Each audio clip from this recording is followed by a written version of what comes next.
নাম আদিত্রি বিশ্বাস। আমি আজকে আপনাদের একটি কবিতা বলবো। কবিতার নাম শিশুর স্বাদ। লিখেছেন কাজী নজরুল ইসলাম।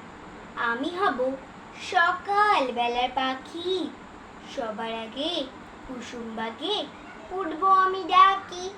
সূর্যি মামা জাগার আগে উঠবো আমি জেগে। হয়নি সকাল, ঘুমো এখন, মা বলবেন রেগে। বলবো আমি আলসে মেয়ে, ঘুমিয়ে তুমি থাকো। হয়নি সকাল, তাই বলে কি সকাল হবে না কো?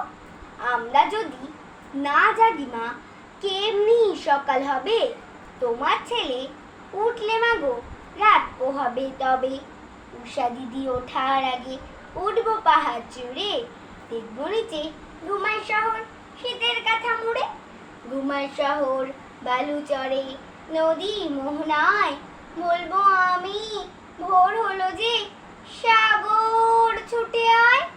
ঝর্ণা মাসি বলবে হাসি, খোকন এলি নাকি? বলবো আমি নাইকো খোকন, ঘুম জাগানোর পাখি। নমস্কার। আমার ভিডিও যদি আপনাদের ভালো লেগে থাকে তাহলে অবশ্যই লাইক কমেন্ট এবং শেয়ার করে দেবেন আর স্টারে ভালোবাসা দিয়ে দেবেন।